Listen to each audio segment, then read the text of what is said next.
આજે મને એ division police તરફથી હાજર રહેવાનું પીઆઈ સાહેબ તરફ બોલાવેલ છે. ગઈકાલે બે અરજી કરેલ છે.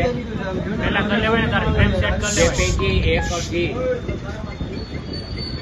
એ જે દિવ્ય દરબાર જવાનો છે તે રદ કરવા સામેની છે. અમારી હનુમાન કથા વિશે કોઈ વાંધો નથી, તે ચાલુ રહેવી જોઈએ, એને અમે આવકારીએ છીએ. એક સનાતની તરીકે હનુમાન કથા થાય તે એ આવકારને પાત્ર છે. પરંતુ હનુમાન કથાના બાના હેઠળ છેલ્લે દિવસે જે દરબાર યોજવાનો છે, પ્રેત દરબાર, જેને દિવ્ય દરબાર તરીકે ખોલવામાં આવે છે, તે દિવ્ય દરબારમાં અમારે મીડિયા દ્વારા જાહેર આમંત્રણ આપવામાં આવેલ છે. કોઈ લેખિત આમંત્રણ કે પત્રિકા દ્વારા આમંત્રણ આપવામાં આવેલ નથી. એટલે સામાન્ય પ્રજા જ્યાં જાય છે ત્યાં અમારે ઉપસ્થિત રહેવાનું છે.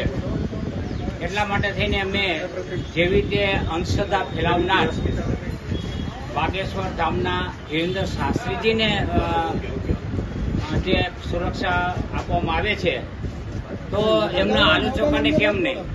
તો એમના આલોચકોને પણ એનો પર્દાફાશ કરવા પોલીસ સુરક્ષા આપવી જોઈએ તેવી અમારી માંગણી કરતી બે અરજીઓ કરેલ છે. એક તો માત્ર ને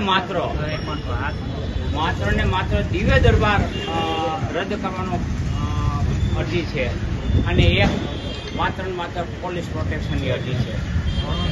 ઓકે.